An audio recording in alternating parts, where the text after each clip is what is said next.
વેર વેર you શીખવા જઈ રહ્યા છીએ. ધોરણ 6 ના યુનિટ 1 ની એક્ટિવિટી 1 છે એક પોયમ. તો એ પોયમ છે એ હું તમને એક્સપ્લેન કરું છું. There were 5 in the bed.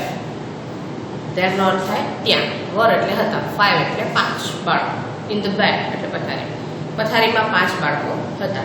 And the little one said, અને નાનકડા બાળકે કહ્યું, 5 પૈકીનો જે નાનકડો બાળક છે એ કહે છે, roll over, roll over, roll over.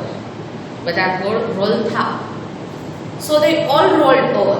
એટલે બધા જ રોલ થયા અને જે 5 બાળકો હતા એ પૈકીનો એક બાળક, and one fell down. એક બાળક છે નીચે પડી ગયું. 5 બાળકો હતા, એક પડી ગયું છે તો પાછળ વધ્યા 4. નેક્સ્ટ જે પંક્તિ છે એમાં કહે છે, there were 4 in the bed. પથારીની અંદર 4 બાળકો હતા. And the little one said, એ પૈકીનું જે નાનકડું બાળક છે એ કહે છે, roll over, roll over, roll over. બધા પાછા રોલ થાવ. So they all rolled over. So તેથી they એટલે તેઓ બાળકો rolled over ગોળ ફર્યા. And one fell down. અને એક બાળક પાછું નીચે પડી ગયું.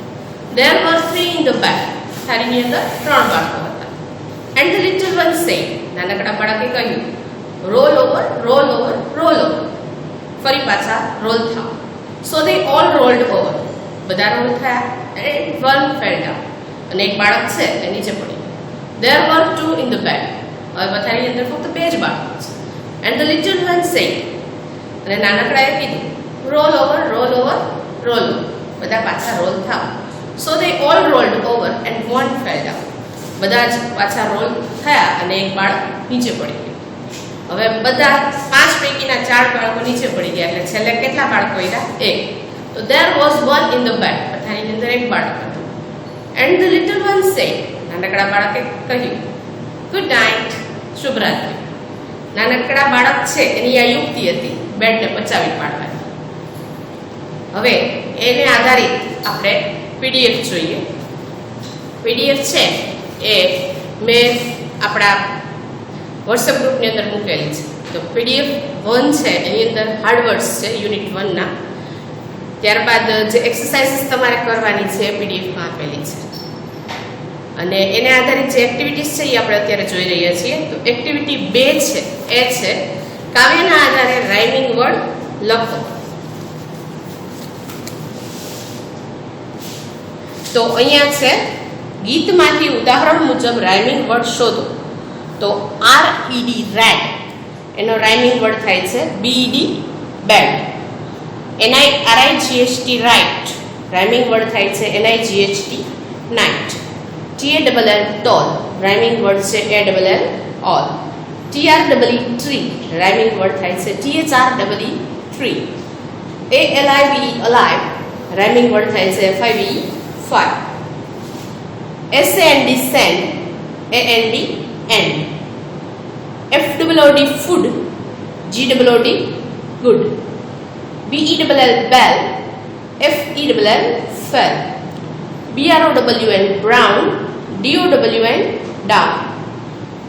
MORE more FOUR for. Activity 2 છે ચિત્ર ધ્યાનથી જુઓ અને નીચે આપેલા ચિત્ર આધારિત પ્રશ્નોના જવાબ લખો. તો આ ચિત્ર છે એને આધારિત પ્રશ્નોના જવાબ આપવાના છે. એની પીડીએફ છે એમને મૂકેલી છે એ આપ જોઈ શકો છો. હવે આપણે યુનિટ 8 બદલ. It was a cold day. It એટલે તે, was એટલે હતો, cold એટલે ઠંડીનો, day એટલે દિવસ. It was a cold day. તે ઠંડીનો દિવસ હતો. Last year there was one really bad day. Last year એટલે ગયા વર્ષે. There was એટલે તે હતો. one એટલે એક, really ખૂબ જ bad day એટલે ખરાબ દિવસ. ગયા વર્ષનો એ દિવસ છે એ ખૂબ જ ખરાબ હતો. It was Monday. તે સોમવાર હતો. Usually there are about 25 students in my class, but that day there were only 5 students. Usually એટલે સામાન્ય રીતે. There are એટલે ત્યાં હોય છે about 25 students. અંદાજિત 25 બાળકો in my class. મારા વર્ગમાં. સામાન્ય રીતે મારા વર્ગની અંદર 25 બાળકો હોય છે. But that day there were only 5 students. But that day પરંતુ તે દિવસે there were ત્યાં હતા only 5 students ફક્ત 5 બાળકો. પરંતુ તે દિવસે વર્ગની અંદર ફક્ત 5 બાળકો હતા. It was really cold. હકીકતમાં ખૂબ જ ઠંડી હતી. It was raining a lot. પુષ્કળ વરસાદ વરસી રહ્યો હતો. It was dark and grey outside. બહાર ખૂબ જ અંધારું હતું અને બધું જ ગ્રે એટલે ધૂંધળું દેખાતું. There was no sunshine. Sun એટલે સૂર્ય, shine એટલે પ્રકાશ. ક્યાંય સૂર્યપ્રકાશ હતો નહીં. ખૂબ જ વરસાદ આવતો હતો એટલે અંધકાર હતો બેટા, એટલે સૂર્યપ્રકાશ તો નહોતો. I think the students were not at school because they were sick. I think મને લાગે છે the students were not at school. બાળકો શાળાએ નહોતા because they were sick. because નો અર્થ થાય કારણ કે they were sick તેઓ બીમાર હતા. They were at home તેઓ ઘેર હતા. Maybe they were in bed કદાચ તેઓ બીમાર અને પથારીવશ હતા. Mr. Joshi is our class teacher. શ્રીમાન જોશી છે એ અમારા વર્ગ શિક્ષક છે. He is always at school. તેઓ હંમેશા શાળામાં હોય છે. He is never at home. તેઓ ક્યારેય પણ ઘરે હોતા નથી. On Monday અને સામાન્ય રીતે સોમવારે તો ક્યારેય પણ નથી હોતા ઘરે. Last Monday was not different. Last Monday ગયો સોમવાર was not different. ગયો સોમવાર પણ કાંઈ અલગ હતો નહીં. યુઝલી જેમ દર સોમવારે મિસ્ટર જોશી શાળામાં હોય છે એવી રીતે આ સોમવારે પણ મિસ્ટર જોશી શાળામાં હતા. He was not at home. તેઓ ઘેર હતા નહીં. He was in classroom and it was cold. એ વર્ગમાં હતા અને વર્ગની અંદર ખૂબ જ ઠંડી હતી. He was not in warm clothes. He was not. તેઓ હતા નહીં. In એટલે માં, warm એટલે ગરમ, clothes એટલે કપડાં. તેઓએ ગરમ કપડાં નહોતા પહેર્યા. In fact, all the students felt cold. જોકે in fact એટલે જોકે all the students બધા જ વિદ્યાર્થીઓને felt cold ઠંડી લાગતી. વર્ગની અંદર જે વિદ્યાર્થીઓ હતા 5 એ પૈકીના દરેક વિદ્યાર્થીને ખૂબ જ ઠંડી લાગતી હતી. It was freezing. જે વાતાવરણ છે એ થીજાવી દે એવું હતું, બરફ કરી નાખે એવું હતું. The school was like a refrigerator. અમારી સ્કૂલ છે એ ફ્રીજ જેવી બની ગઈ હતી. Our room was like a freezer. અને ફ્રીજની અંદર જે ફ્રીઝર હોય એનું જે કુલિંગ હોય એવું રૂમનું કુલિંગ હતું. બરફ માણસ બની જાય એવું, થીજાવી દે એવું. And mister Joshi was like ice. અને મિસ્ટર જોશી તો વામ ક્લોઝમાં નહોતા, તો એ બરફ બની ગયા હતા, એટલે કે ઠંડી એને થીજાવી દીધા હતા એકદમ. The small class was cold cold cold.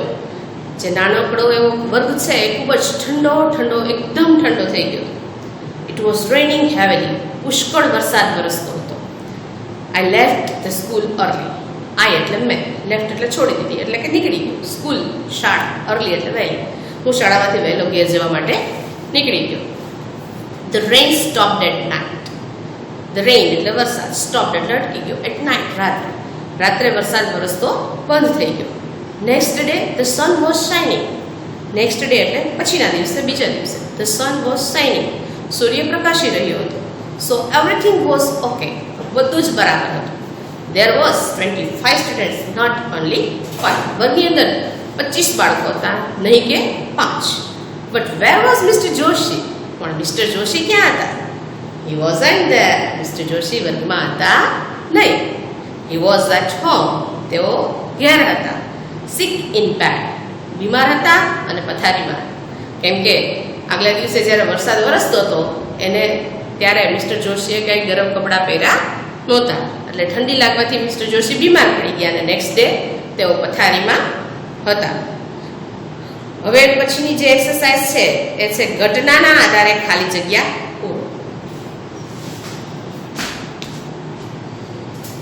ઘટનાના આધારે ખાલી જગ્યા પૂરો. તો આગળ જે આપણે પાઠ સમજાય એના આધારે આપણે ખાલી જગ્યા પૂરવાની છે. તો એમાં પહેલી ખાલી જગ્યા છે the weather was dash and rainy. વાતાવરણ ખાલી જગ્યા અને વરસાદ વાળો હતો. તો કેવું હતું? ઠંડુ. ઠંડા માટેનો શબ્દ છે COLD, cold. The weather was cold and rainy. It was dark and grey outside. એના પાઠ આપણે જે છે જેના આધારે એક્સરસાઇઝ છે ઘટનાના આધારે ખાલી જગ્યા પૂરો. The weather was dash and rainy. તો એમાં આવશે COLD, cold.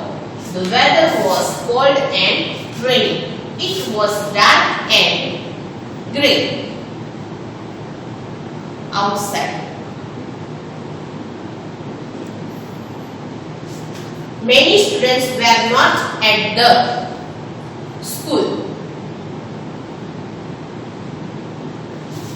there was no sunshine. Lots of students were sick at home. Mr. Joshi was at home sick in bed.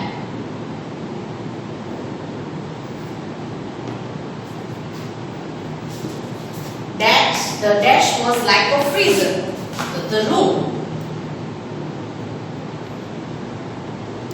The school was like a refrigerator.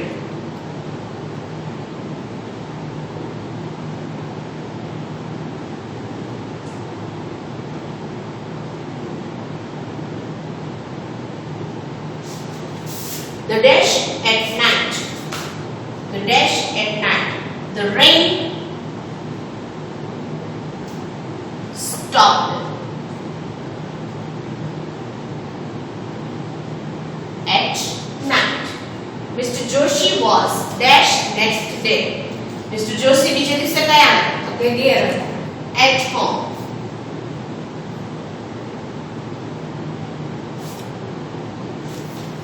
વિદ્યાર્થી મિત્રો આ એક exercise આપણે જોઈ. બાકીની જે એક્સરસાઇઝ છે એની પીડીએફ બનાવી અને વોટ્સએપ ગ્રુપમાં મૂકેલી છે. તો એમાં કઈ રીતે તમારે ફેરબુક બનાવી શું કરવું બધું ઇન્સ્ટ્રક્શન આપેલું છે. તો પીડીએફ ખોલજો અને એને આધારે સારા અક્ષરે ફેરબુક બનાવજો. નેક્સ્ટ ફોલોઅપ હશે ત્યારે હું ફેરબુક વોટ્સએપ ગ્રુપમાં માગીશ, ત્યારે તમારી ફેરબુક તૈયાર હોવી જોઈએ. Okay, thank you very much.